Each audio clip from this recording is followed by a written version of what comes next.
afternoon, everyone. Welcome to our inaugural Fulbright Speaker Forum, Reimagining Incarceration, partnered with, of course, Pitzer College for our community weekend. Thank you all for joining us this afternoon for our very important topic.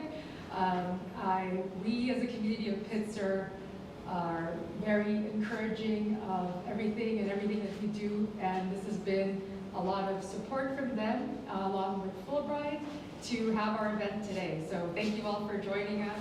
I'd like to welcome our honored guests today. We have Mayor Kalaikai of Claremont, the city of Claremont, and Police Chief Cizik of Claremont as well. We also were supposed to have a special guest with Congressman Norma Torres, but unfortunately there was a COVID outbreak just today, so they will not be joining us, but they send us all their regards and well wishes as well. I'd like to begin with telling you all a bit about Fulbright. So our Fulbright chapter here at the Claremont Colleges was just launched a few weeks actually. So this is our inaugural event that you're all part of, and we hope to continue for many years to come, especially with the support of our other honored guest today, Professor Nigel Boyle, who will be retiring today as well.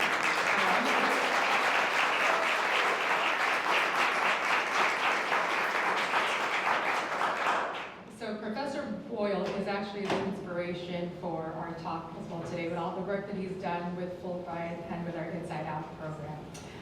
The Fulbright and the Claremont Consortium are all top producing colleges. We produced the top 10 in Fulbrights for the last more than 20 years. And I was a Fulbright myself, and I'm an alumni of Pitzer in 2004. So it's a lot of community and a lot of community involvement, which we would like to see out of the forum today as well to discuss this important topic we're here for. I'd like to get the event going as well, so I'll begin to introduce our speakers, and if you could come along to the table, that'd be wonderful. Thank you.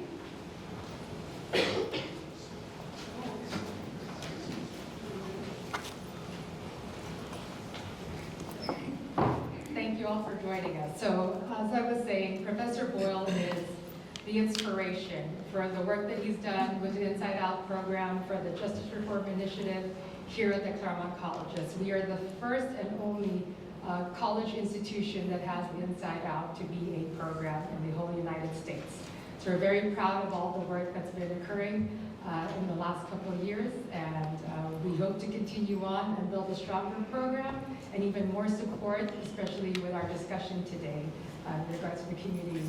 So Professor Boyle is also our chair of the political studies at Pitzer, the chair of political studies of our IGLS organization here. He's been on our faculty for 33 years now and has been the president, the vice president of academic affairs and the college dean. Professor Boyle's research works from welfare to work reform in Britain, Germany, and Ireland. He's been our Fulbright advisor for the last 20 years as well, to add on to his resume, and he's been involved with our prisoner higher education for the last 12 years and paved the way for our Justice Education Center and our Inside Out program at Pitzer College. So I'd like you all to welcome him and join us in celebrating his legacy here at Pitzer College.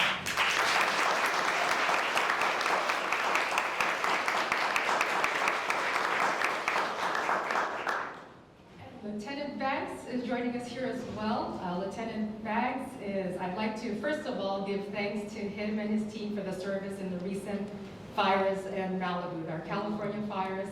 Without the support of the program in the camp, Lieutenant Banks and all our firefighters and all of our police, our health care services, and all, we wouldn't have gone through these last couple of months and begin on to recover in the days. So Lieutenant Banks joins us here today. He is the camp commander of the Malibu Conservation Camp, number 13. It's a minimum security facility for incarcerated women. He is actively involved in promoting rehabilitation and post-incarceration opportunities for the women at the camp. So in December 2024, Professor Banks facilitated a special screening of a firefighting documentary called Fire Break to inspire and educate other participants to join into the firefighting program and to experience the power and impact that they have for the community. Through his leadership, he's also contributed to the camp's mission of providing incarcerated individuals with meaningful skills and experiences to support their rehabilitation and reintegration into society today. So thank you, Professor Lieutenant Banks, for all your service in the community.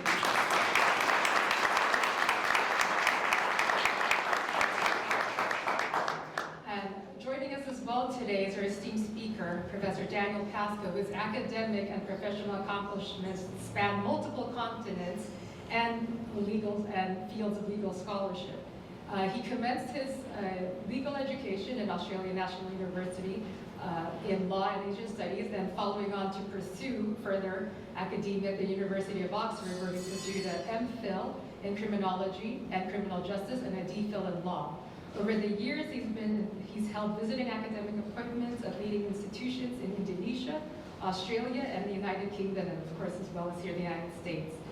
Professor Pascoe moved on to further become the Associate Professor of Law at City University of Hong Kong, and his research centers from criminal law and punishment in comparative perspective, and further encompasses Southeast Asian law, Islamic legal traditions, and legal pedagogy. He is the author of 2 books and more than 25 peer-reviewed articles published across the U.S. and international law journals. So beyond academia, Professor Pascoe has also consulted for Amnesty International and Reprieve. I'd like to welcome Professor Pascoe.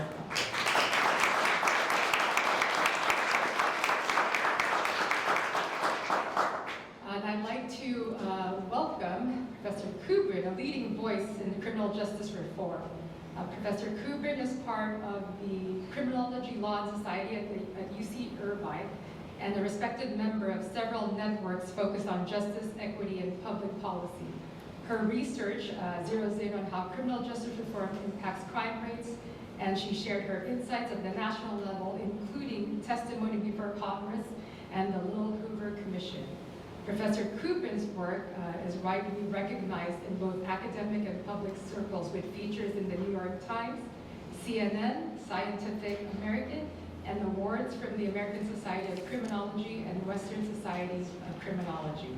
So I'd like to welcome Professor Kubrin.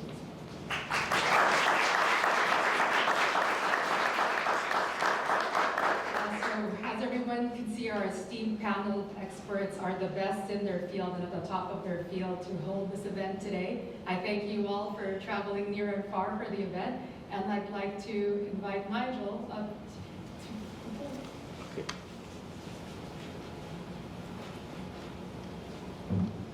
Thanks, Edel. Oops.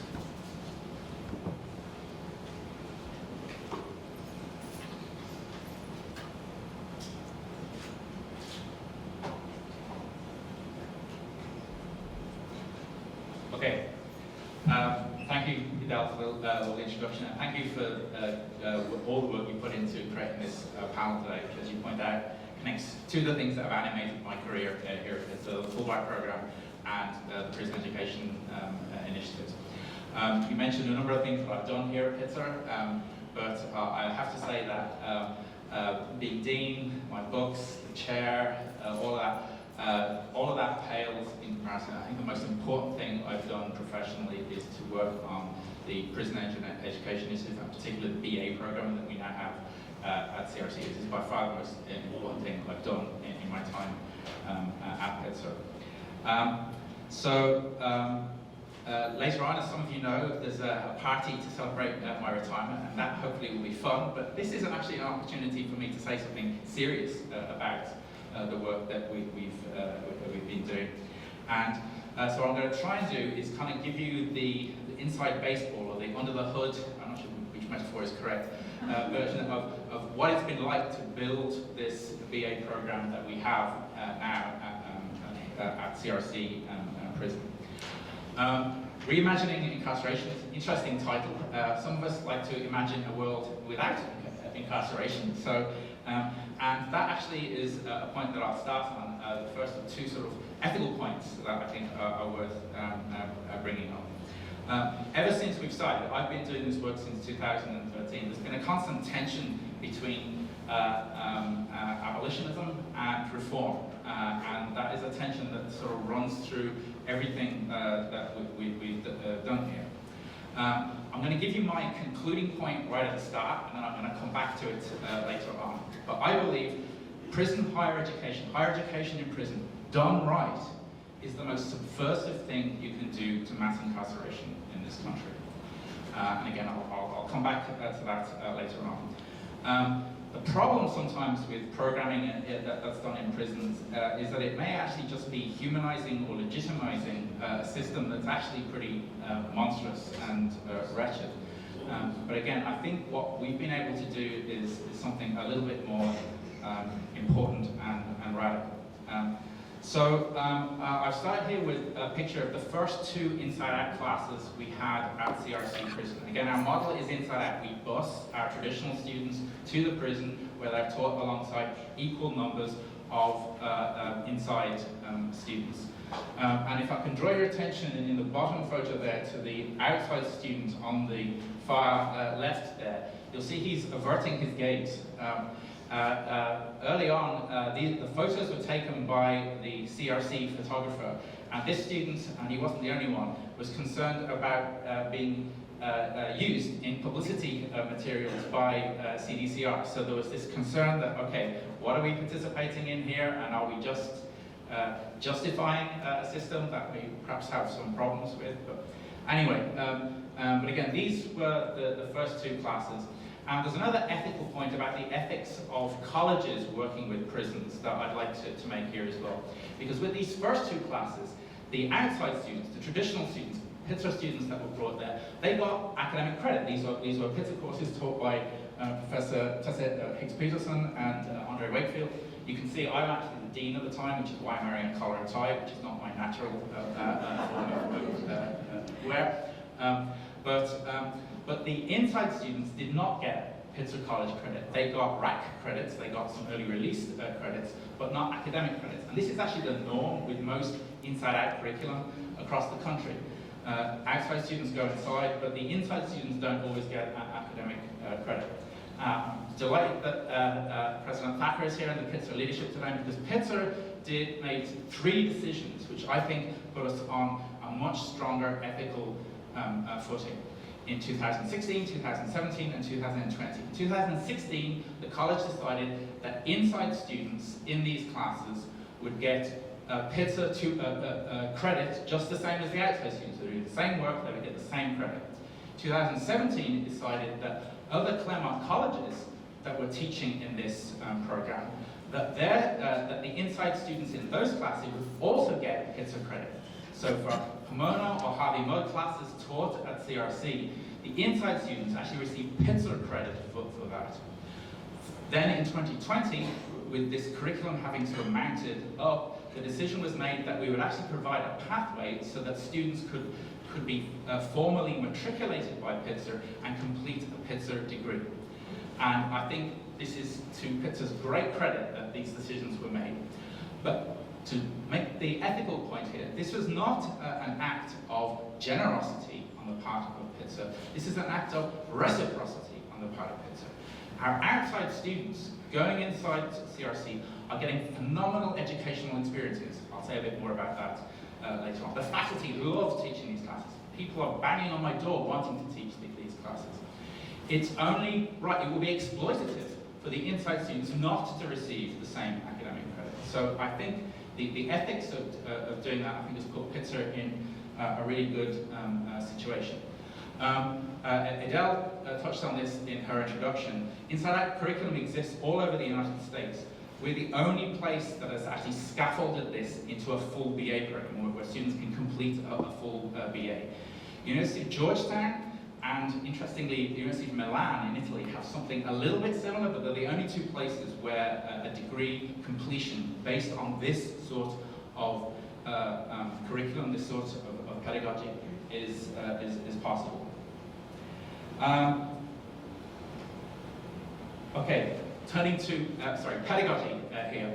There's a particular pedagogy for inside-out classes. All instructors who teach this have to go through a 1-week training, most of it led by formerly incarcerated people, and we've got some of the trainers like Kenny Butler in the room here. This is really excellent, strong training for the students. But the key point I want to make about the pedagogy here, something magic happens in these classes, and anyone that's experienced them has kind of recognized it. And we've got a couple of people with legal training on the panel. So there is in US jurisprudence the defense of diversity, the Barclay decision, 1978, if I'm not incorrect. The defense of diversity is that students learn more across difference than they do across similarity. Here you've got an extreme example of that in practice. Students with very different life experiences in the same classroom learning immensely from one another. And we know this learning is very powerful. Michael Griggs is a graduate formerly incarcerated graduate of Pitzer. He did a master's in social work thesis recently in which he studied formerly incarcerated students and asked them to compare the higher education they received inside prisons with the higher education they received outside prisons. They all said the higher education they received outside prison is better than inside, except the Pitzer students. They said the opposite. The education they received inside the prison was better than that which they received.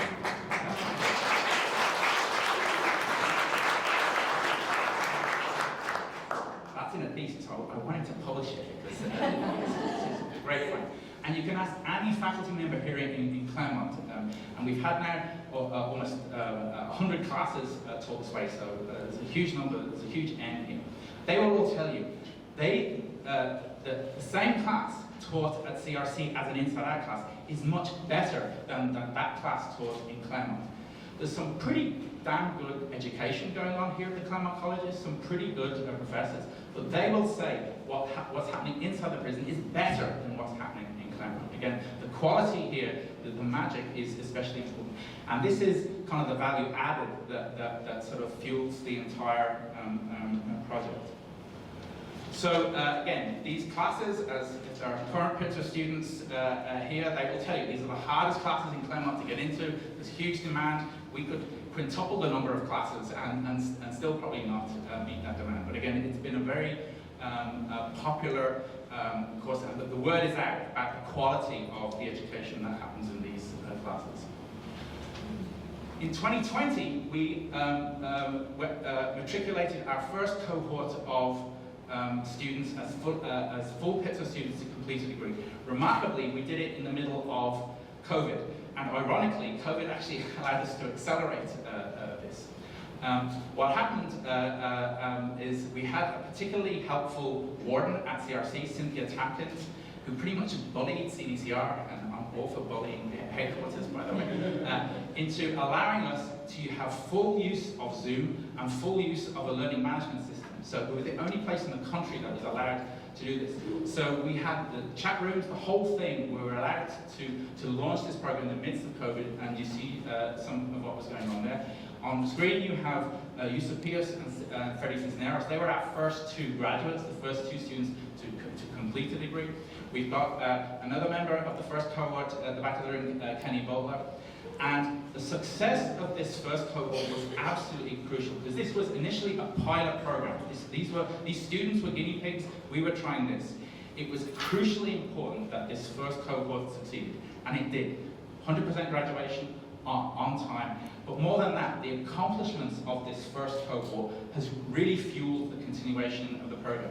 Kenny Butler there, who's the guy filming me with the bald head there, that man won a Napier Fellowship and a Fulbright Fellowship and all sorts of other accolades.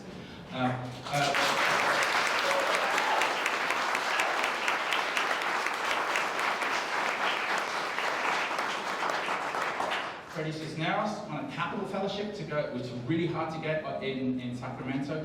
Reggie Bullock, another one of the first cohort, won a Capital Fellowship to go to Sacramento as well. There's actually a less happy side to this, which is a Fulbright story. Yusuf Pierce there and Reggie Bullock both applied for a Fulbright, were approved right to the final stage, and were vetoed by the Fulbright board. We had lots of conversations with the IAE about that, and were told that things would be different the second year. They applied for a second year, and the same thing happened. the Fulbright board, all Biden appointees, by the way, twice vetoed our students because of their felony record. So that's perhaps a conversation for another day. The larger point I want to make here is that the success of this first cohort really helped legitimize this sort of education. No one could doubt the quality of the students that were being produced by it, and that's what has fueled the growth of this program. So at various points, students finish and then they parole out. When they do parole out, we always have parties to sort of celebrate them coming home. So here's Kenny, here's a number of the first cohort students coming home. We have nice big celebrations for them. Then, okay, now let's get onto the hood here a little bit. This is my attempt in a schematic to explain the stakeholder complexity of working of developing a program like this. This started out as a Venn diagram with 3 circles, and then that couldn't, so it ended up with this weird Olympic thing. But here's Pitzer in the center. We have to deal with CDCR in Sacramento and with CRC prison. And they're not one and the same. We may have allies and enemies in either or both places, so there's that level of collaboration that needs to take place. We also need to work, although Pitzer was giving tuition free to our inside students, we had to get foundation funding to support some of the direct costs of this program. Early on, we got a crucially important little grant from the Rappaport Foundation. The 2 big grants, $1 million grants, came from the Mellon Foundation. We also had very significant support from Dan Gordon, whom some of you know, Gordon Philanthropies. So there's fundraising here. This Mellon grant was actually a Claremont Consortium grant. So Pitzer was the lead college, but the other colleges were involved in that. So we actually organizationally have this weird sort of Siamese twin arrangements. The Justice Education Center, as it now is an all Claremont consortial entity. Our senior director, whom I'll speak about in a little while, is here as well. But then the BA program is a Pitzer program. So it's a Pitzer BA program that's connected to this 5C Inside Out program and the 5C Justice Education Center. We're also working with other colleges.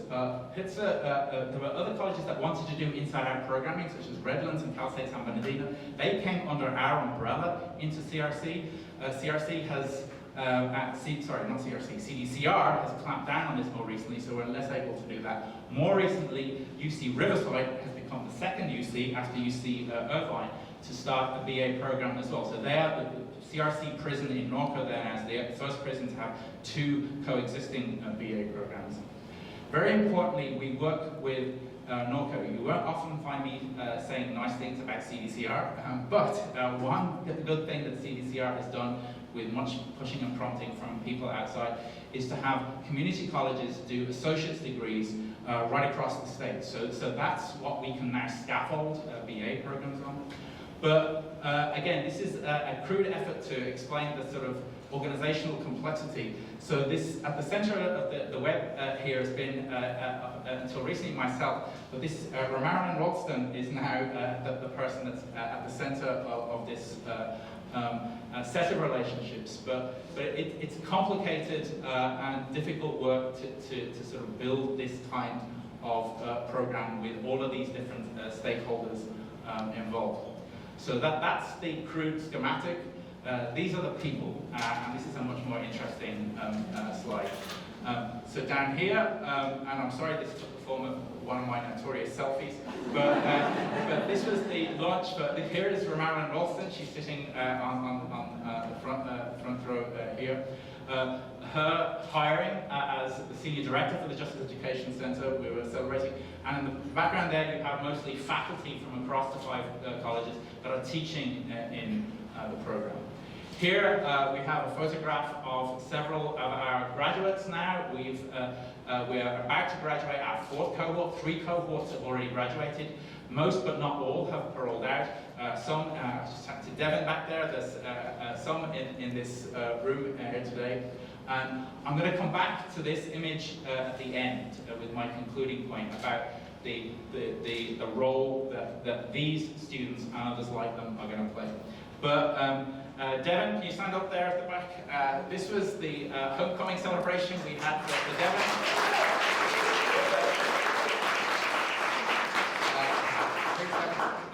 I love this photo because this is the Justice Education Village. This is, it takes a village.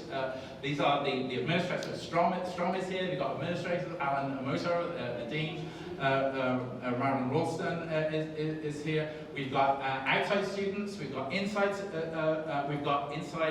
Graduates in this program. But this is the people that are sort of mobilized to build this kind of programming. So, and we have lots of celebratory things at graduation time. I'll say a bit more about graduations in just a second. We've also formed the first ever, as far as I know, prison hiking club. I guess there's firefighters for me into that. But every time somebody rolls out, we go hiking on these mountains and look down on this valley, which is known to some as Prison Valley. It looks a lot better from the top of Mount Ontario than it does from behind wire down here. But with outside students also participating in these. But this is my last slide here now, and this is just to sort of tell you where we are at this point. So this was last year. On May 17th, I think 12 of our graduates will walk at the commencement on Commencement Plaza out there. We also have inside graduations for students who have yet to roll out. This was the one we had last year. We've got another one coming up on June 17th. I particularly like this photo because we've got several of the graduates, obviously, in their Pitzer beautiful orange and white. Here's Devon on the inside. We have a couple of our alums that had not paroled out yet. But then also, the guys in purple here, they were the Norco College Associate's Degree graduates who are now part of our program, and a couple of the others that so some of these guys were in this picture. This was a year ago when we welcomed the 10 members of our fourth cohort. Next Wednesday, Marilyn Ralston and I are going into CRC to give offer letters to the next cohort of students. So this will now be the fifth cohort. So this is really cool. This is an ongoing program. It's built on the successes of the past.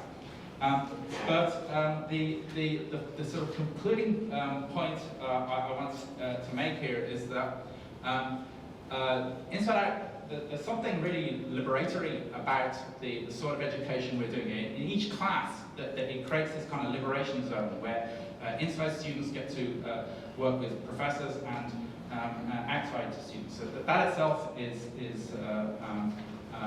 very significant. But more than that, I think there's a slogan which I'm ever more anxious to get out there, which some of you may have heard. Those who are closest to the problem are closest to the solution. And 2 points that I'll make here. This program, as it's developed, has actually been sort of co-designed by men inside CRC. Damien Busby was the inspiration behind why we needed to get things started. Kenny Butler at the back there, and Yusuf Pierce were on the first think tank, which laid out a case for a BA program. And other of the inside students have been involved in sort of development. So this is a program that's been co-designed with the students inside. But more importantly, and going back to that photo at the start about our graduates now, our graduates, students coming out of these programs, are actually at the forefront of a new sort of cadre across the country of people with the lived experience of having been inside prison, but also now with the academic credentials. Marilyn Ralston, who is a Pitzer alum, was an early pioneer in this. But you see this now with our students coming out.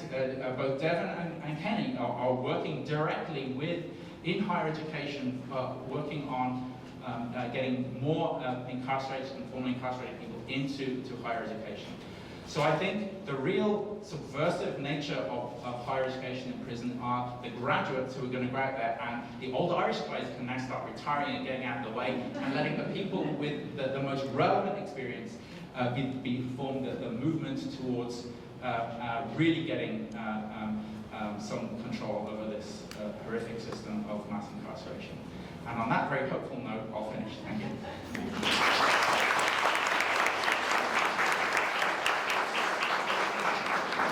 Thank you, Professor Boyle, for your insight and enthusiasm for our program. I just wanted to backtrack a bit, because from how much of a community Pitzer is, I forgot to actually recognize President Strom Thacker, who's also a Fulbright alumni to Mexico. Members of our office is here as well today, joining us. So I'd like to welcome now a board member of Fulbright, our treasurer, Kenneth Butler, who will just say a few words of how much our integration is with our Inside Out program and Fulbright. Kenny?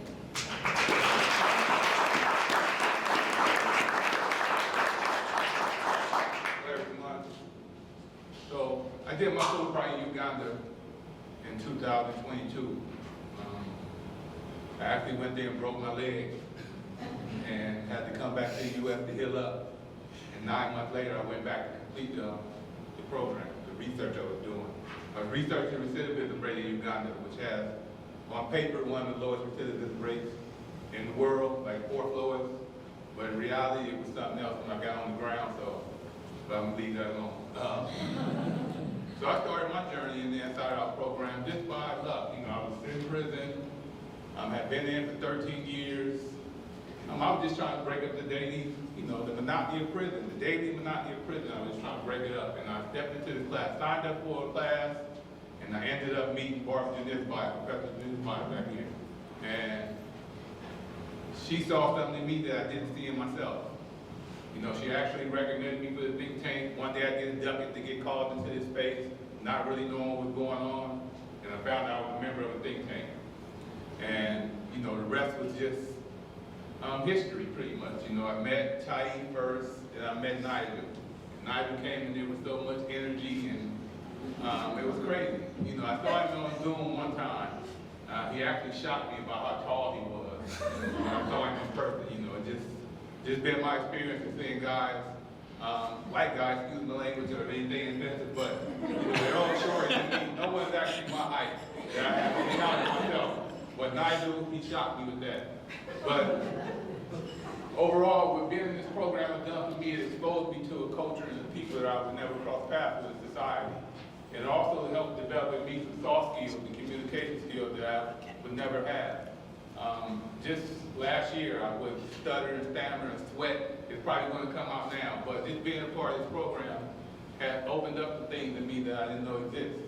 And I never thought I would be in Uganda anyway. I've never left the country until that time. My first time ever, I've been across to Tijuana, in my partying days as a youth, but that's another thing. But this program has just inspired me to do, to be great, to be the best person that I can be in these spaces. And so that's what I got out. I'm getting a little emotional, but it's been, it's changed my life. I don't know where my life would have been if I hadn't been involved in this program. I grew up in a low-income community in Watts, gang affiliated most of my life, and I just never saw anything like this in my journey. I just didn't see it coming. But Nigel saw it, and this guy pushed me. He didn't take a lot, I was in on the ride. And I specifically remember telling Nigel, man, use me any way you see fit to promote this program. And so in that space, I have become like a cultural ambassador for this community, for the formerly incarcerated community, showing that we all have a desire to be great, to do greatness, if given the opportunity. And that's what this program has represented for me, an opportunity to be the man that I was meant to be. And, I'm just grateful for it. And I don't really know what else to say, but this also has led me to being the treasurer of the Fulbright Association, something I never was ever a board member. That was never in my wheelhouse. And that's one of Nigel's master plan. He's like Dr. Frankenstein. He put together, sort of like a mad scientist, I refer to him as. And I'm just grateful to be a part of it. And I don't think Inside Out would have had as much of an impact without Nigel being involved, just to be honest with you. And I'm kind of worried about where it's going to go after he retires. And so I'm pouring out President Strong here. I know we're really gonna do great, not saying that, but we gonna need some institutional support for this program. And I think that's real important. And I'll end it with that. If there's anything else, please, I'm an open book. Nigel has my contact. Thank you all for this opportunity.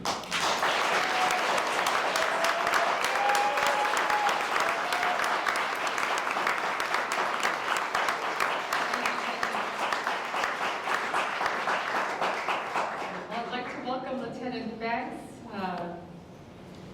Say a few words about Malibu Conservation Camp 13. Lieutenant Banks,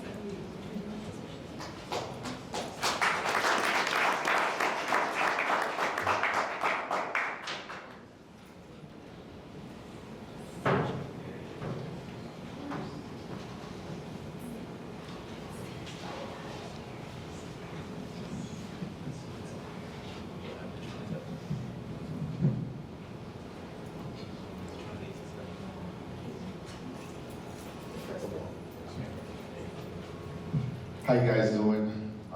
My name is Lieutenant Anthony Banks. I'm the camp commander at Malibu Conservation Camp number 13. I have one of the only 2 female camps in California. Give you a little background about myself. I started in 2010 as a correctional officer at CCI, Correctional Institution, California Correctional Institution, Tehachapi. I was there for 5 years, worked a lot of spots. Most of the spots I worked the shoot, like Denzel said, shoot program. So I worked there for 5 years. I then transferred to the California Institution for Women. I was there for 2 years, totally different working with women. I went from working in the shoot program with the guys, hardcore criminal, one of 3 in the state, Tehachapi shoot program, and just using my verbal judo, as we say, having to deal with incarcerated women is a totally different game than working with men.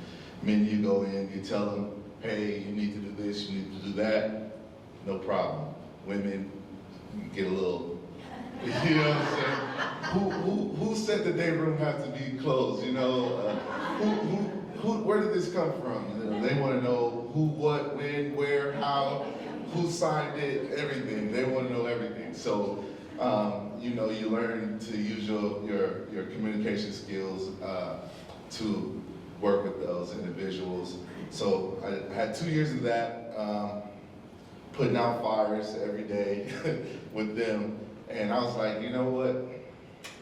My sergeant's always sending me to the fire to put out the fire. So I was like, well, let me promote. So I promoted to sergeant. I then went to California State Institution, Lancaster. I was there until 2020. I was there until 2020 when COVID hit. I then transferred to Malibu Conservation Camp number 13. I was a sergeant there for a year. They closed down Rainbow Conservation Camp, and I had to go back to Lancaster as a sergeant. I stayed there 1 year. I did out of class as the lieutenant at Malibu Conservation Camp in 2023, and now I'm currently still the camp commander at Malibu. Just a little background about my camp. The camp was established in 1980. It was a men's camp. It then switched to a women's camp in 1986. And it's been a conservation camp for women ever since. We are in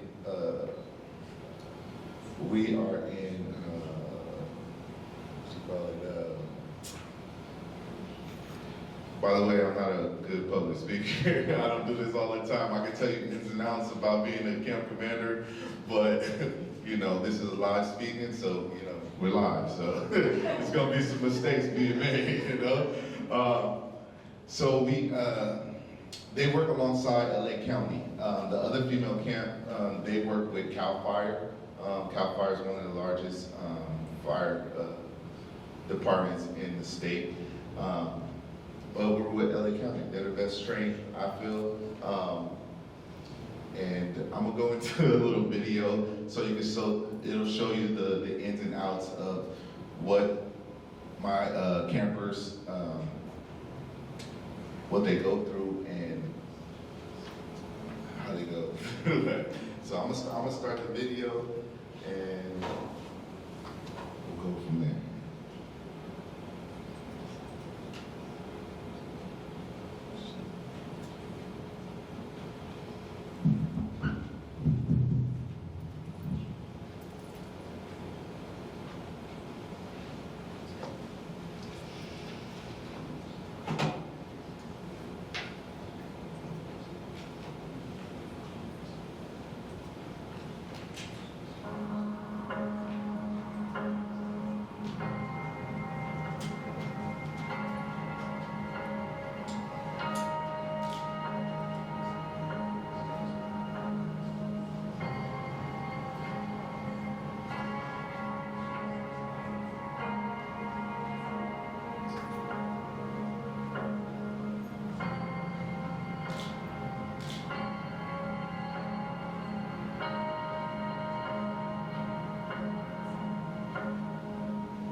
In prison, you don't get no freedom. You are 24/7 basically in your cell. You get told when you're gonna go eat. You don't have freedom. You're always around barbed wires. When your family comes to see you, your kids or your family members are gonna come see you, and the first thing they're gonna see is gates. You're in prison, you're locked down. You're in a cell with 8 women, 1 bathroom, 2 sinks. It's very, very, very hard. And here it's very open. The women are very good people. Everybody here wants to go home. And camp, you're surrounded by people that want to go home. You're surrounded by people that want good for you and themselves. So they're all positive, and that's, if you want to be around positive people, then camp is where it's at. It's a positive experience, it's a camaraderie, it's a sisterhood, it's a strength. We're powerful women from doing this. We feel that we've achieved something, and compared to prison, I've been in prison for over 6 years, and it's a completely positive experience in many ways. Especially with the pandemic, being locked down in prison, we don't have that here. We go out to the community, we do community service, we train, we exercise, we have great food, and we have a common companionship between each other and rapport and respect towards each other. My experience here has been restorative. Everything I feel that I lost in my life that led me to prison has been restored at this camp. The experience is something that I never thought I needed in my life at this time. It's, for sure, if you ask any of these women here, it's just, it's a type of fulfillment. Malibu Conservation Camp is a conservation camp for inmates currently assigned to CIW. Do you know what grapes do to your joints? Joint pain relief, eat more of these. It is called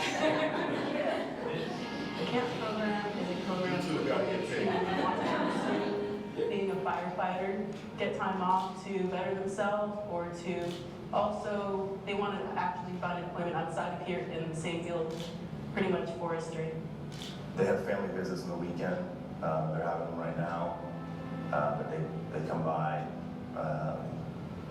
between 10 and 3, I think it is. And parents, kids, whatever it may be, come by, they barbecue and hang out for a few hours. For me, it's all about my family coming to visit me. to be able to hug them, embrace them. It was definitely my #1 motivation to come into fire camp, simply because I'm able to interact with my child a lot more. I can hold him. My son's 5, so it's that intimacy is necessary right now. It's super important. And I feel a lot safer here. I can bring my family here, and they don't have to go through scanners, or they can be at a picnic table and we can be eating whatever they brought me. I have visits every other Sunday, and it's beautiful. Recently, my son, he's an 8-year-old, he just drew the whole camp with me and him at the bleachers, the window where the staff are at, and then the fire station, and it's very encouraging, And it's a way better atmosphere. We don't get treated like inmates here. We actually get treated like real people and firefighters. It's different, it's great. But for them, good food, better than the institution, more freedom, being outside, the day-to-day life, cruising around, to different job sites, doing different things they've never done before. And then a lot of them, see when they do go on fire, draft drills, they light up, and there's this camaraderie between them. It's all we do here is just we laugh, we have fun, there's never no drama all day long. We just always have a good attitude whenever there's something that comes up. We talk it out like adults. The vibe with these women, like I said in the beginning, I never know I needed them. I look forward to keeping in touch with them and seeing how they do when they get out. We always help each other. It's just such a family kind of feeling. Well, it is a family feeling. Being a crew, being a team, looking out for each other, listening to each other, just being there. Because, some of these women don't have that at CIW. And that's, when you get here, it's just, it's welcoming. It's crazy to say that, but it's welcoming. So everyone has their different story about, how they got here, how they got, sorry.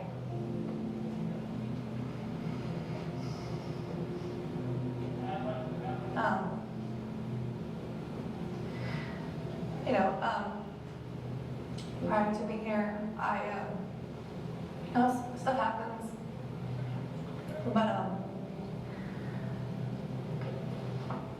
these women, they help you through it. They help you through it, and you also, you find yourself here at fire camp. Just the beauty of this place, the beauty of Malibu, waking up to just beautiful sunrises, going to sleep, beautiful sunsets, and just a sense of everyone just respecting you, if you want to have your own little time to yourself, reading somewhere, enjoying the view, or just asking how you're doing, and hey, if you feel like you need to vent, they're there for you. If you're in our position and you're just trying to go forward and you're trying to, like I said, restore your life for the better, this is just the best place to do it. It's the best possible rehabilitation, I believe, that you can get for the situation that all the women that are here with me at camp are in. And I have seen mothers restored to their children, daughters to their families and to their husbands. And it's a choice to be here. We're here because we want to be better women. And so every day we make a commitment, it's an ebb and flow with our foreman and our captain, but we show up and we work hard and we train hard, and it's probably the hardest work I've ever done in my life, most definitely. Physically, mentally, even working in a group, it's just, it's tough, but it's also the best friendships I've ever had. The most growth I've seen in the people among me in my community, and I wouldn't change it for anything. But you know what, the main thing is I didn't give up. I kept on pushing, even though it was the hardest thing I had to do in my life. I kept on pushing. I wanted to show my kids that no matter what you were when you came to prison, that you could be something different. And I continue to shoot for my goal. I feel like camp is where it's at. I feel like that's what's gonna make you or break you, gonna help you push yourself to limits that you don't know that you have in you. And at the end of the day, no matter what, you're a strong individual, you're a strong woman. And I just feel like Malibu Camp and the foreman here, and the officers are great people. They're here helping us, trying to make sure that we're good, like make sure that we're all going through the right path. Always encouraging us to do better. So I'm just saying, if you guys want to do your time, I just for sure come to camp. I say if you're looking to truly change your life and you're looking to get out of the system and you want to get off paper and you want to get off parole and probation, you want your kids back, your family back, your husbands back, and your community back, come to fire camp. No matter what you do in the fire world, it's gonna be hard, but you can do it. If I can do it, you can do it.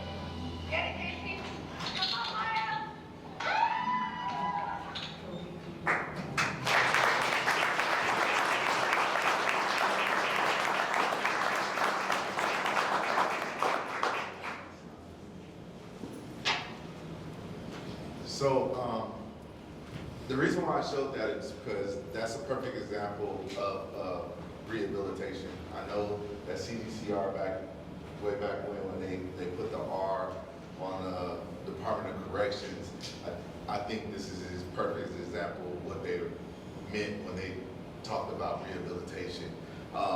If you talk to any one of my girls, if you come to camp, none of this is staged. This is really how they feel.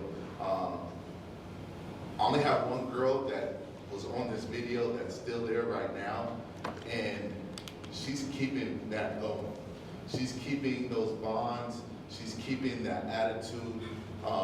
They're prideful of being in camp because they know the benefits of how it can make them productive citizens in the community. When they go out to fires, they're treated just like the firefighters. They go to base camp with the firefighters. If they eating a steak dinner that day, they're eating a steak dinner as well. They have this thing there with my girls where they call it the Malibu Miracle. A lot of them come broken, not knowing what direction they want to go in, and they change, they evolve. They become better women, better parents. They want to pursue that career path once they parole. A lot of them are signing up for different programs such as FFRP and JCOT with the LACTC, which help them get jobs with the U.S. Forestry Service and CAL FIRE. But most of all, and I know they would want me to tell you guys this, that a lot of stuff that they do is unseen, especially with the Palisades fires. They were the first ones on scene, because we were right there in Malibu. I saw film TV clips. Oh yeah? Yes. Uh-huh. And they featured some of the work they were doing. Right. So with that being said, a lot of clips were of the guys who went to the Eden fires and the Rose Bowls and all that. Because they're female firefighters, they don't get to be with the guys. So the John Legends and everybody who came to visit, the Jelly Rolls and all that, they came and got to see the guys, but they didn't get to see the girls. So it's like I said, they don't complain about it, but I just wanted to put it out to you guys. They work just as hard as the men, sometimes even better. LA County has this run called the Bear Run that all LA County camps participate in, and it's a hike to I think it's 3.4 miles, something like that. I don't quote me on it, but it's rigorous. And one of my girls, she's in the video. She was the top hiker. She broke the guy's record and everything. They're just amazing. Their spirits, amazing. If you came and met them, you would automatically be gravitated towards them. like I said, I can't say nothing bad about CDCR, what they're doing with the camp program, and also with the governor, also giving them expungements.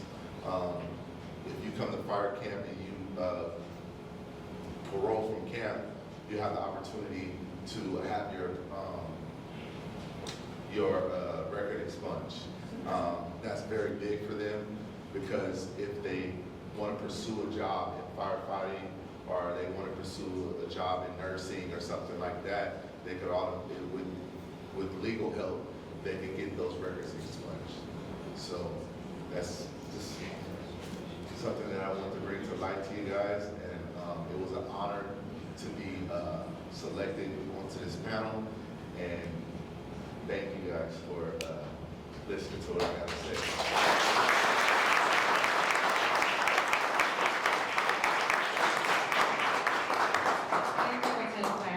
In light of what Lieutenant Banks said, we actually are holding a fundraiser for the women of the camp. There's information in front on some simple amenities that would be useful for them on a daily basis. There's information up front there. So we're going to transition from two programs that has clearly shown how effective and impactful they are to the community. And we'll move on now to policy and some consideration for clemency. So I'd like to call Professor Daniel Pascoe.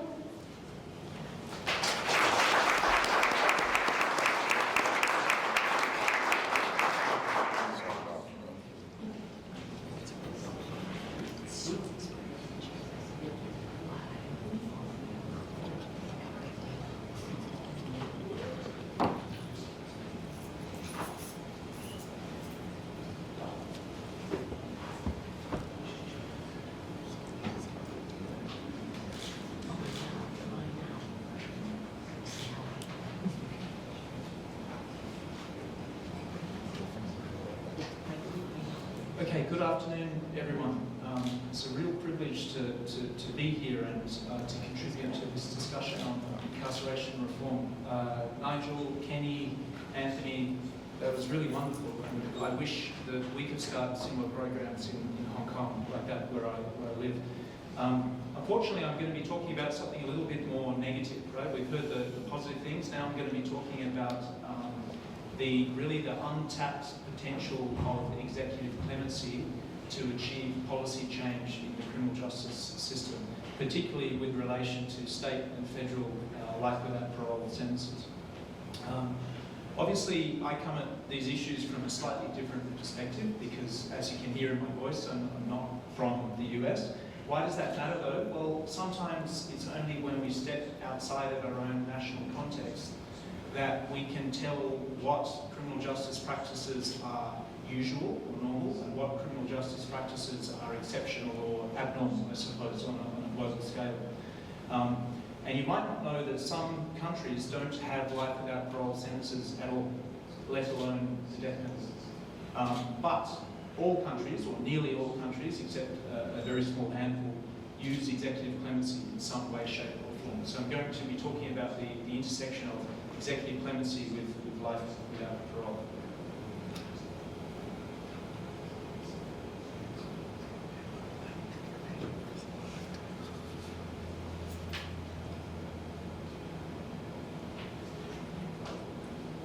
Okay, here we go. So most of my research in the past has been about criminal justice, particularly the death penalty, and particularly the role of executive clemency, which I looked at in a few different national contexts. The paper I want to talk about today was published last year in the Northwestern University Law Review, and basically in that paper I tried to address two questions. First of all, how many prisoners or incarcerated people have been given executive clemency when serving life without parole sentences across the US? In other words, how common is it to receive executive clemency when you are facing a sentence of life without parole? And the second question is, of those people who receive clemency, what are their demographics? Okay, what do their cases look like? Who are they? So before I begin, perhaps with the dry academic stuff, maybe I want to talk about the gentleman who was on the first slide. If I can get to the first slide. Backwards.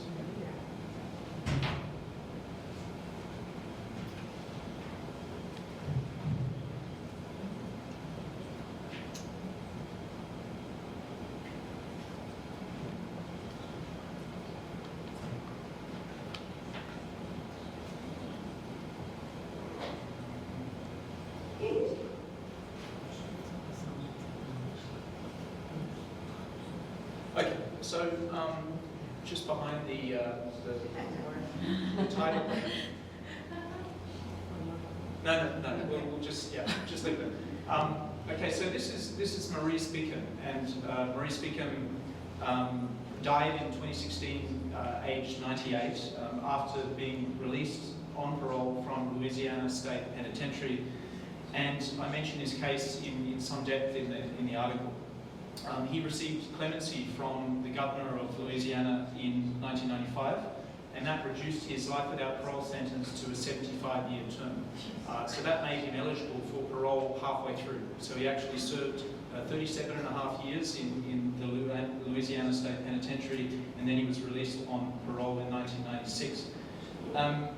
And he was able to spend the last 2 decades of his life as a free man, okay, from 78 years of age to 98 years of age, only because of the governor's recognition of his rehabilitation, and the fact that perhaps he should have been charged with manslaughter instead of murder in the first place, way back in 1958 when he was sentenced. So you can see the power of executive clemency to address well, not wrongful convictions, but excessive punishment in the criminal justice system. So now, a brief introduction to the issues that I talk about in the paper. Okay, just in case you're not familiar with the terms executive clemency and life without parole, executive clemency, of course, is a constitutional check that the executive has on the powers of the judiciary to punish, and it's vested in political chief executives. So in the US, it's obviously the president in federal cases and state governors in state cases. And what they can do is change, they can reduce, or they can completely abrogate criminal sentences with very few restrictions. For some people, executive clemency has a bad name, right? Particularly in recent times, right? Some people believe that executive clemency is a kind of outdated affront to the rule of law in a democratic society. But as I'll move on to explain, and as you can see with the case of Maurice Beacom, it serves very noble purposes, okay? Purposes like to reduce civil unrest, to rectify wrongful convictions, to reduce excessive punishments, and to recognise rehabilitation since arrest, and clearly we see that in Beacom's case. Life without parole, on the other hand, as the name suggests, should be a sentence, right, that promises that the individual sentenced to that sentence will die in prison, that they will never get out. And life without parole is available as a punishment in 49 of the 50 US states, as well as the federal jurisdiction and the military jurisdiction. And as you probably know, the absolute numbers of persons serving life without parole sentences have really skyrocketed in the recent decades because of tough on crime politics in the 70s, 80s and 90s. But not just that reason, also because a lot of state legislatures felt that they needed a sufficiently punitive replacement when they abolished the death penalty. So those are the main 2 reasons why we see life without parole sentences rising over the last couple of decades. Typically it's murder, so first degree, second degree murder, felony murder that are subject to life without parole sentences. But since the 1980s we also see LWOP, as I'll call it, imposed for other types of crimes. Okay, so armed robbery, rape, first-time drug offences, and even for habitual offender statutes, namely California's 3 strikes law, okay, can or used to lead to life without parole. To give you some sense of the figures, in 2024 there were more than 55,000 persons serving life without parole sentences in the US, and more than 5,000 in California alone.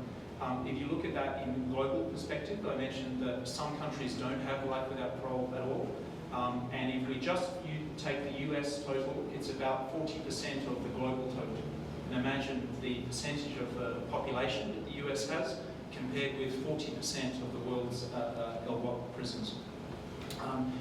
I did mention that on its face, right, life without parole means that the prisoner dies in prison. However, that's not really procedurally accurate. There are various means that individuals sentenced to life without parole can hope for release one day.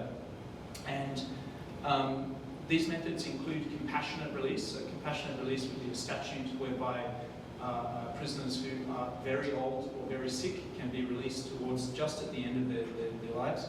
You could have retrospective abolition of life without parole by state legislatures. You could have second look statutes, which are statutes like you have in California, which enable resentencing, particularly for offenders who are very young at the time of their offence and who've served a long time in prison before their resentencing. Or you could have legislative amnesty. So there are, in fact, various procedural methods to give life without parole prisoners some hope. But the most important of these methods is executive clemency. Okay, there's lots of academic research on executive clemency in the death penalty context, but there's not so much academic research on executive clemency in the context of life in prison cases. I mentioned some of the literature that exists on the slide there, but most of this literature comes at the angle, comes at it from a sort of theoretical or an advocacy-based angle rather than an empirical angle. So that's what I tried to do. I tried to count, right, to see how often were people actually granted executive clemency and then released from life without parole sentences.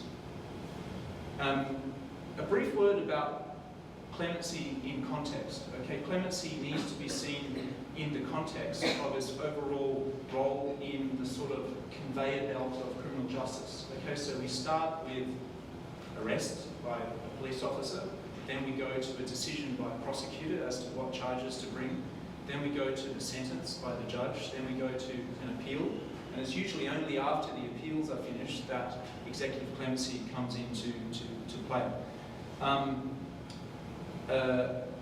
At the very back end of the process. So if too many people are going to prison, or when they go to prison they're spending too long in prison, usually it's because one of those decision points at some point in the conveyor belt is jammed up. Okay, so for instance, mandatory minimum sentences which constrain the discretion, the lenient discretion of judges, okay, or prosecutors who are trying to be tough on crime. Okay, so if one of the decision points is jammed up and the decision makers cannot exercise or do not want to exercise lenient discretion, the leniency gets pushed to the back end. And that's why executive clemency can play a particularly important role in policy change.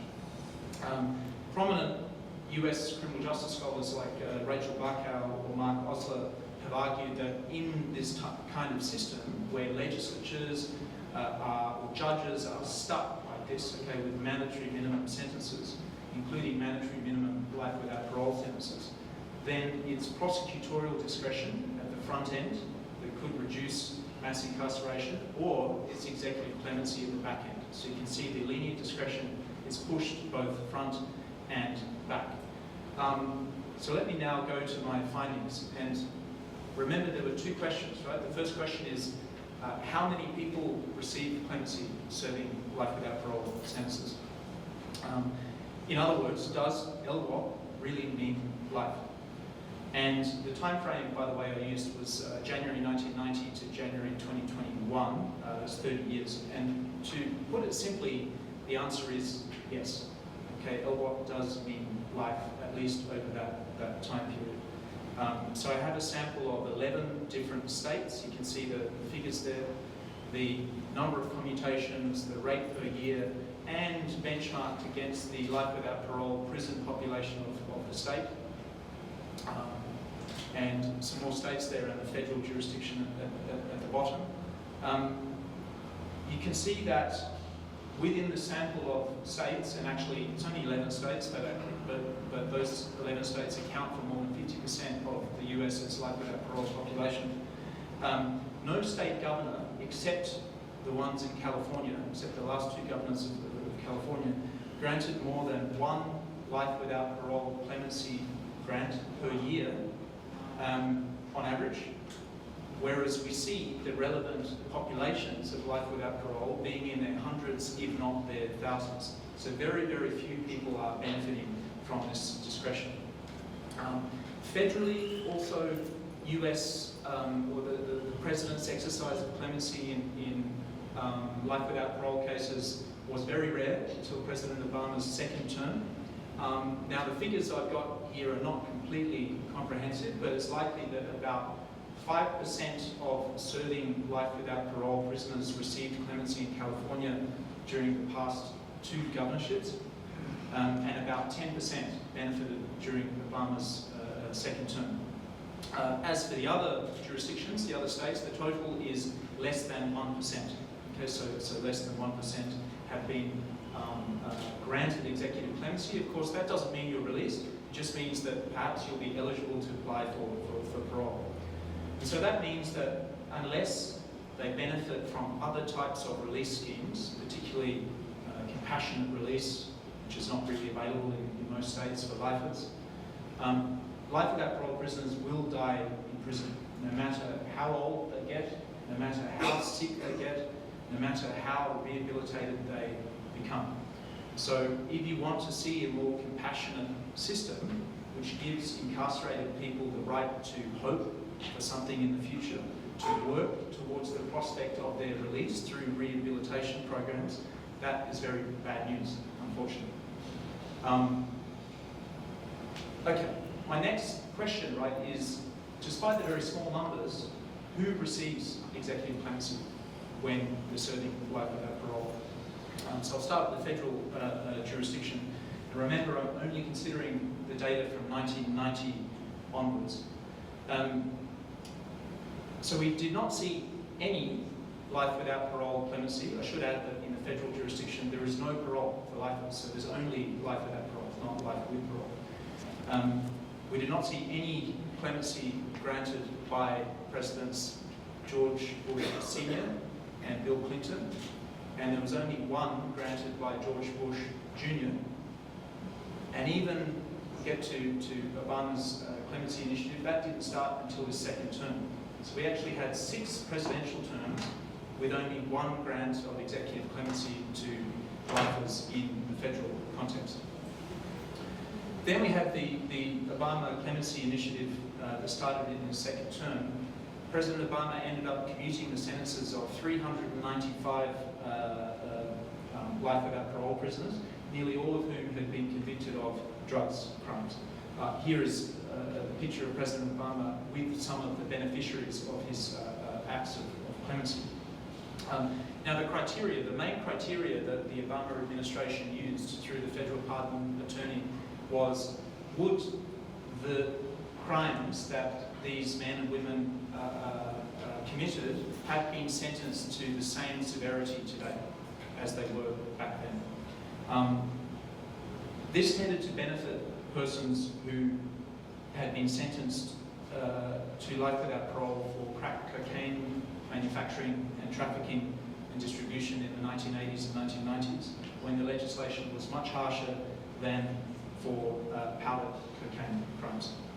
You can see the other criteria on the slide. So the persons to benefit had to have no ties to drug cartels, had to have served at least 10 years, did not have a significant criminal history, had to have good conduct in prison, and no history of violence in prison.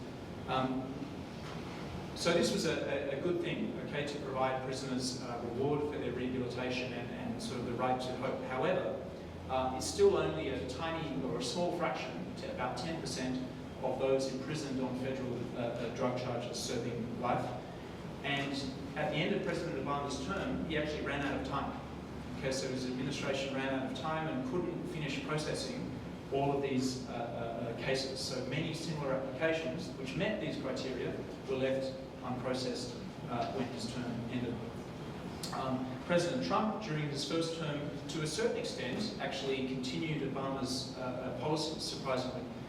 He commuted the sentences of 17 drug prisoners who had slipped through the cracks of the Obama clemency initiative, and so did President Biden. President Biden granted clemency 114 times to lifers, but Unfortunately, this data was too recent for me to consider in the paper. And as you know, President Biden, of course, commuted most of the death sentences on federal death row to life without parole before the end of this term.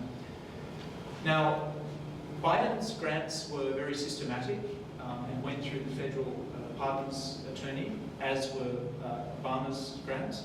Trump's grants, his 17 grants to drug offenders, were more ad hoc, with the petitions that Trump considered actually reaching him more through personal or business or political connections rather than through the federal pardons attorney. Still, what we see in common among the most recent 3 presidents were a firm desire to undo, through executive clemency, some of the damage, the significant damage that had been caused by tough-on-crime sentencing policies implemented between the 1970s and the 1990s. So those are the federal trends. The state trends are a little bit more varied. Again, we often see clemency used by state governors to advance policy outcomes over a large number of cases, especially to undo mandatory minimum sentences for drug crimes or for habitual offender cases. Some of the other key trends are that far more women than men proportionally benefit from executive clemency if they're serving life. Women are 21% of the beneficiaries, whereas they're only 3% of the serving life population, LWOP population in state prisons. One of the reasons for this is that many of the women serving life without parole who benefited from clemency killed men who abused them in domestic relationships, and this was something that state pardons boards and state governors were sympathetic towards. Another key trend is that only 1 out of the 388 state cases that I identified was a pardon. The rest of them were all commutations, meaning the sentence is reduced or changed, rather than the sentence being entirely abrogated through pardon. Even where innocence was raised by state governors as the reason to grant executive clemency, it tended to be, invariably, it was through commutation rather than through pardon. So I'll come back to that in a moment. As for the trends in reasoning, let me just go to the table there. About 70% of the reasons given for executive clemency in life without parole cases are broadly to do with rehabilitation and remorse and accepting responsibility for the crime. What's interesting is that replicates the function of parole, the traditional function of parole, even though these are, of course, life without parole sentences rather than life with parole sentences.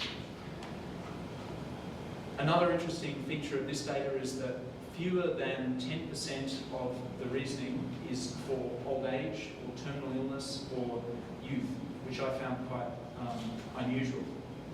In theory, we'd assume that old age merits clemency more than other categories, because older prisoners, of course, suffer, all things being equal, more in prison than do younger prisoners.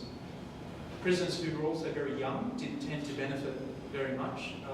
Why should young prisoners receive clemency? Well, because if they commit the crime when they are 18 or 19, they are less culpable than someone who's 25, for instance. And of course, they should have the right to apply for release at some point in their lives, even if it's many years later. So here's a summary of these are the explicit reasons that state governors and pardons boards gave for granting clemency to life without parole prisoners. It adds up to more than 100, obviously, because in many cases they gave more than one reason.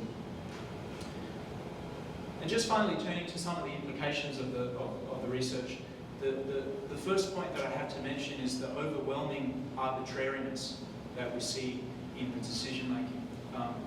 So what I mean by that is that even a perfect candidate for commutation with all of the right case-based attributes and all of the right individual attributes to receive a mitigated sentence through commutation still has to be in the right place at the right time, and I guess be lucky to receive, very lucky to receive executive clemency.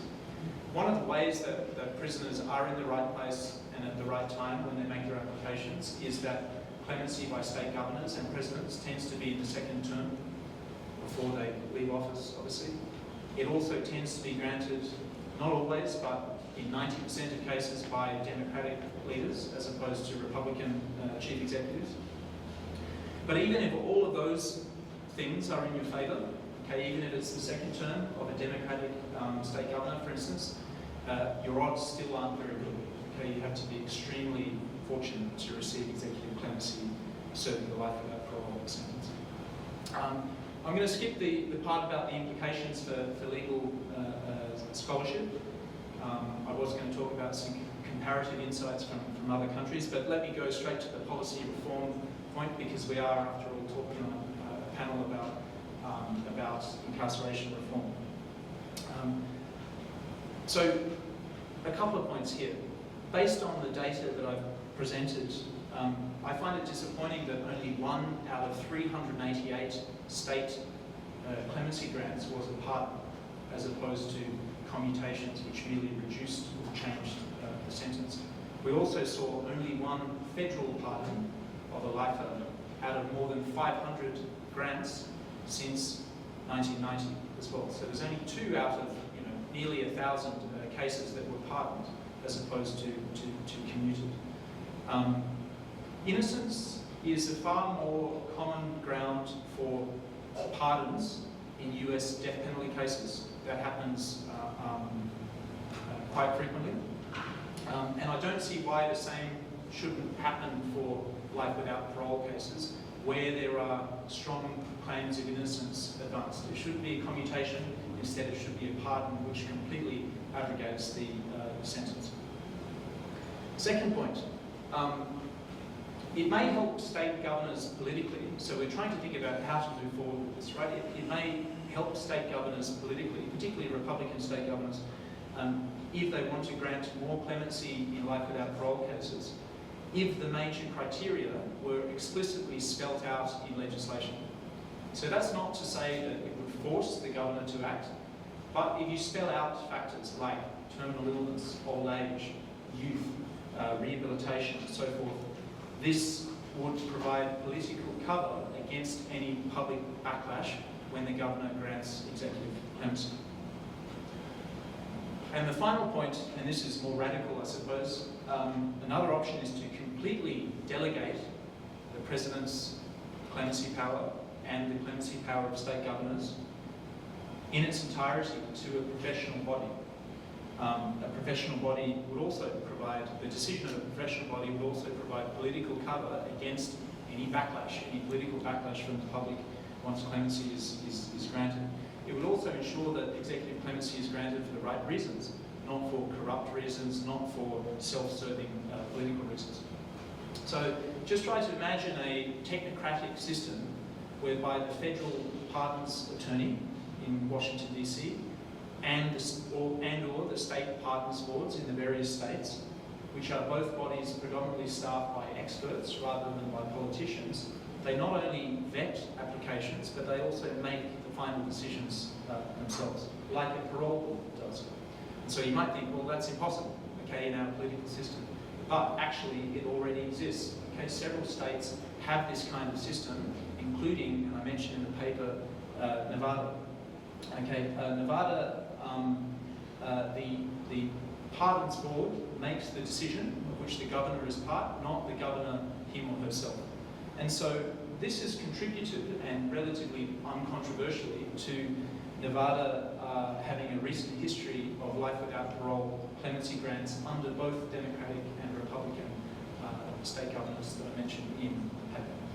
So I'll finish there. My email address is on the slide there if you'd like to get in touch, and I'm looking forward to the discussion we have later on and to any questions you may have. Thank you.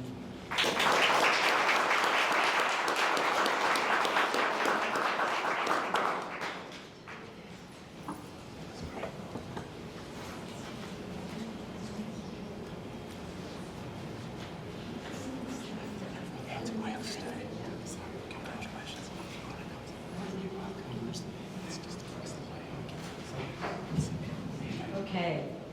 Well, thank you all for sticking around. I realize we're close to time. We're also one presentation away from the official celebration. So I promise I will do my best to stay in time and move very quickly. I really appreciate the opportunity to be here today to talk about criminal justice reform and its impact on public safety, specifically decarceration of our jails and prisons in California, and what impact that has on crime. And I'm going to do what Nigel did, is I'm going to tell you the answer, give you the foreshadowing of the sort of the key takeaway, and then I'll work my way up to there. So the title of my talk is, Can we downsize our prisons and jails without compromising public safety? And the short answer to that is yes, yes we can. And to explain how I arrived at that conclusion, let me just tell you a little bit about how I got there. We start from the beginning. So not too long ago, California was home to the nation's largest state prison system. This figure says it all. After decades of rapid growth, California's prison population in 2006 peaked at 173,000 individuals, despite the fact that its prisons were designed only to hold a maximum of 79,000 individuals. In 2011, the overcrowding was so bad that the Supreme Court stepped in a famous case, Brown v. Plata, and said you must reduce your prison population by 33,000 individuals in the next 2 years, go. And California very quickly passed a proposition, or a bill, AB 109, California's Public Safety Realignment. And what that did, and it was really the first legislation, of its kind, there we go. It realigns from the state to the local level, and local here we mean county, the lower level offenders in our state prisons, what were referred to as the triple nons, the non-serious, the non-sex, and non-violent offenders. We took those out of our state prisons, sent them to the counties. We gave counties lots of funding to figure out how they wanted to deal with the returning offenders that were coming to their county. They could put them in their local jails. They could put them on community supervision. They could do electronic monitoring. It was left up to the county. And each county, of which there are 58 in California, basically comprised a group of people in the area, figured out what was the best plan, and they implemented their policy. Now, realignment began in October of 2011, just when I was arriving here from Washington, D.C. I was previously a professor at George Washington University. And what was interesting about it is I knew nothing about realignment. I thought they were talking about car tires. I had no clue what was going on here. But I noticed very quickly the moral panic about this policy was very real. There were dire predictions that realignment was going to cause a crime wave and that recidivism rates or reoffending rates were going to skyrocket. And there were also a lot of concerns that AB 109 would lead to massive jail expansion at the local level and result in 58 mini platas. Again, Brown v. Plata being the case that led to AB 109. And I wondered, well, who is evaluating realignment? What kinds of assessments of this policy are we doing? I quickly learned, despite all of the concerns that people had, there was no state funding set aside to evaluate realignment's impact, no organization responsible for assessing its costs and benefits across the state, and this was occurring despite the fact that it was being called by criminologists the biggest criminal justice experiment ever conducted in America. And I thought, well, how can this be? And I decided that I was going to do something about this. And I ended up getting funding from the National Science Foundation and the Office of the President at UC to hold a workshop along with my colleague Dr. Carol Saron at UCI, where we invited the scholars doing the best work in this area. We identified 4 themes that we wanted to study, and each theme had a set of questions associated with it. Very temperamental, I noticed. There we go. So the first theme was the origins of the crisis, and we wanted to understand what were the historical roots of the crisis that led California to find itself before the Supreme Court in Brown v. Plata. Here's a picture of the overcrowding that is obviously part and parcel of that answer. I'm sorry, this is just very fussy. Gosh. Okay, theme 2 involved the diffusion and translation of law and policy reform. We wanted to know how the Brown v. Platter ruling and subsequent realignment legislation had been translated across the state. In other words, how did this vary county by county? Third, and my personal interest, was understanding realignment's impact on criminal justice in California, particularly crime rates and recidivism rates. And then finally, we were interested in the future of decarceration, both in and outside of California. Like, for example, could we export California's experiment to other states that were also facing prison oversizing? And so basically, we had the researchers publish their do studies, and we published their studies in a special issue of the Annals of the American Academy of Political and Social Science. Carol Saron and I co-edited this. There's lots of important findings in this, but I just want to talk about the ones that are most relevant to crime, because that's really where the moral panic was. So a study done by Magnus Lofstrom and Stephen Raphael in 2016 wanted to analyze statewide crime trends pre and post realignment to see whether they went up, down, or stayed the same. So they examined that particular time frame there. And what they found, you can see the bottom line is violent crime, that's the dark line. You can see the vertical line representing the month before realignment went into effect. And you can see for violent crime, the trend stays roughly the same, apart for a little bit of monthly variation, meaning realignment had absolutely no impact on violent crime, as many people were claiming. If you look at property crime, which is the line above it, what you can see is that there's a slight trend upward post AB 109's implementation, suggesting that realignment did have some very small impact on property crime. And we found out that that was mainly for the crime of auto theft. So they also, we've got some important directions here. Maybe it's true. So the authors did a cost-benefit analysis as well, and they found that 1 year served in prison as a result of realignment would have prevented 1.2 auto theft and saved the state $12,000 in crime-related costs. On the other hand, the cost of that 1 year in prison for the state was, this is back in 2013, $51,000, close to $52,000. Anyone know what the cost is today in 2025? Yeah, well over $100,000, right? So as a result of that, the statewide level prison crime effects are small, the criminogenic consequences of realignment have been modest, and it hasn't done much to save the state a lot of money.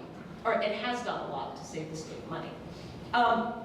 So Carol and I worked really hard to disseminate these findings beyond just academia. We wrote an op-ed in the Washington Post. We went up to Sacramento and spoke with legislators. We spoke with media folks.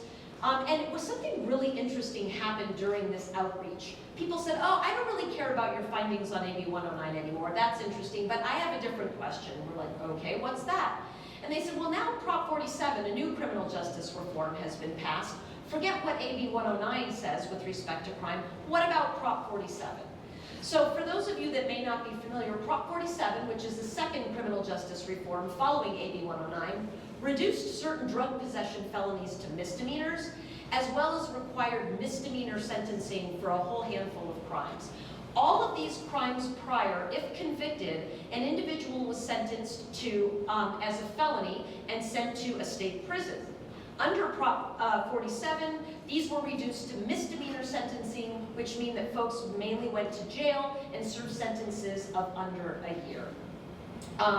Now, just like its predecessor, AB 109, Prop 47 did receive a lot of politicization in the news. I remember reading headlines, including some of these, about the fact that because Prop 47's been implemented, you can expect California's going to hell in a handbasket. We are going to see crime rates rise, recidivism rates rise. It's going to be one thing after another. So same claims, same alarming headlines, but also the same situation with no funding set aside to actually evaluate its impact. But this time I wasn't going to wait for other people to do this evaluation. I decided I'm going to do it myself. I found the perfect grad student to do it with, and we got set to studying what impact did Prop 47 have on crime in California in the year following its implementation. Now, in an ideal world, as I am a social scientist, what I would love to do would be an experiment where we randomly assign some states in the United States to get Prop 47 and other states not to get Prop 47, and then we compare crime in the treated versus control. Okay, obviously that is not happening. as much as I would like for a study like that to happen, it's not happening. So we did the next best thing, and that is employed a quasi-experimental design. And a quasi-experimental design has all the benefits of an experiment minus random assignment into treatment or control.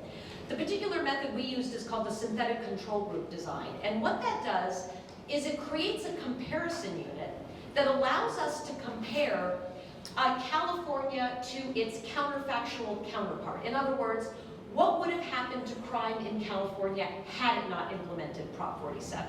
And that comparison is called counterfactual California or synthetic California. What we were interested in doing was comparing crime in California, what actually happened, with crime in synthetic California, which is what would have happened had the state not enacted Prop 47. It's a very cool method. And any gap that exists in the crime trends between the two is what the effect of that policy is on crime. Now, much to my better judgment, because it's Friday at 3 o'clock, I have these figures up here. I'm a professor, so I felt obligated to do something like that. But you don't need to look at them, just close your eyes, because I'm going to tell you what the findings are. What we found was that for violent crimes, particularly homicide, aggravated assault, and robbery, there was absolutely no impact of Prop 47 on crime. In other words, if you look here at the two trend lines post the Prop 47 being implemented, they're practically on top of each other, the two crime trends. That suggests that the impact of Prop 47 on these crimes was null. There was no effect. Turns out for rape, enacting Prop 47 actually resulted in lower crime rates for this crime than if they had not enacted Prop 47. This is for the state as a whole. If we look at property crime, the top crime there is burglary. Again, the two time trends post Prop 47 are right on top of each other, suggesting that there was null impact or no impact of Prop 47 on burglary.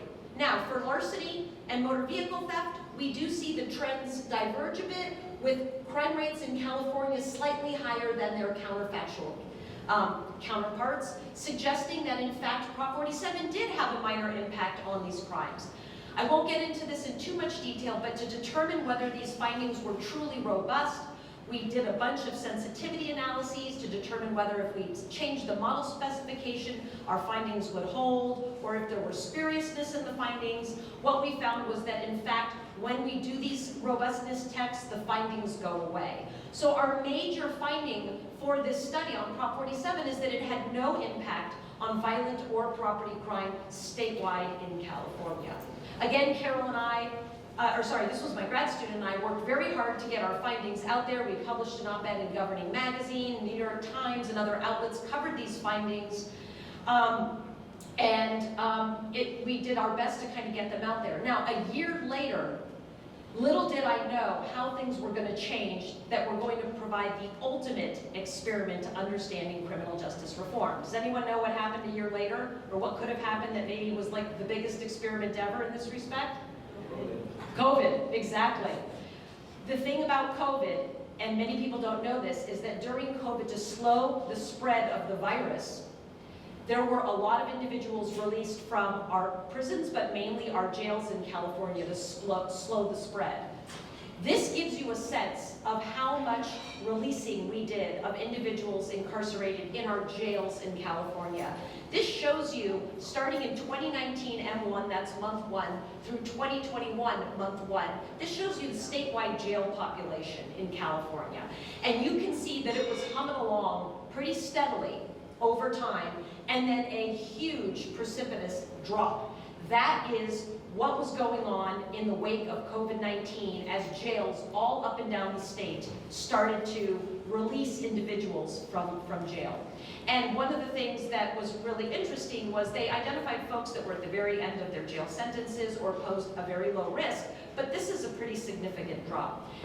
At the same time, violent crime rates in California were at their highest ever. Since 1960, homicide was at its highest rate ever. So we wanted to determine what the impact of pandemic jail decarceration had on violent crime in California's 58 counties. Again, I'm wrapping up, yep, using the synthetic control method.